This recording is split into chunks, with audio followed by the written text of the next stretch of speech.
Students, in this video, you will learn about the second ruler Bindusara. Bindusara, son of Chandragupta, was the second to sit on the throne of the Mauryan dynasty. Bindusara further expanded the Mauryan dynasty as far as South Mysore. It is said that he conquered 16 states to extend the empire between the two seas.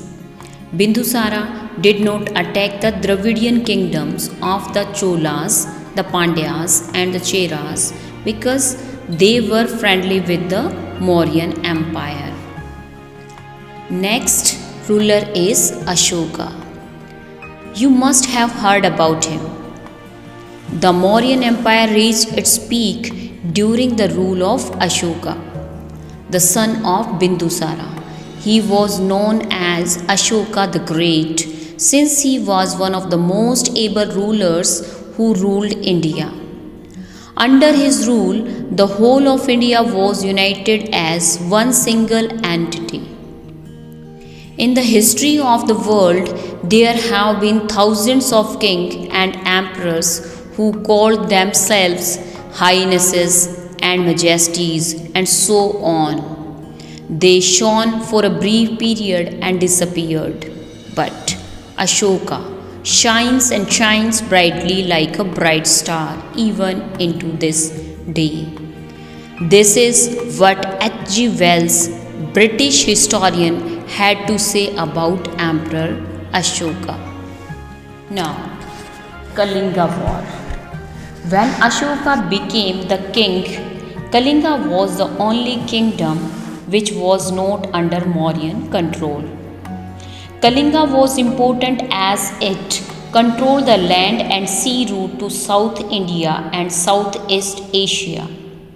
In 261 BCE, Ashoka waged a war to conquer Kalinga. Ashoka won the war, but the cost was too heavy. About 1 lakh soldiers and civilians were killed, including 10,000 of the Mauryan army. Ashoka was so horrified when he saw the violence and the bloodshed and the destruction that he decided not to fight any more wars. He is the only king in the history of the world who gave up conquest after winning a war. Ashoka changed from conqueror to a spiritual leader.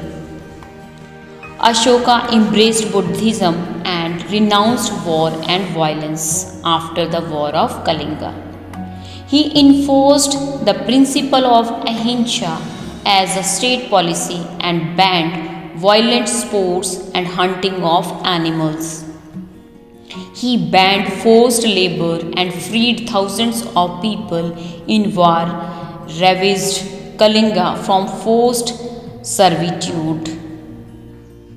He initiated friendly relations with states across Asia and Europe and sponsored Buddhist mission to these parts. He undertook a massive public works building project across his empire. He, however, continued to maintain a large, powerful army to keep peace. The rest of his rule brought lasting peace, prosperity, and harmony to his empire and made him one of the most admired and respected monarchs in Indian history.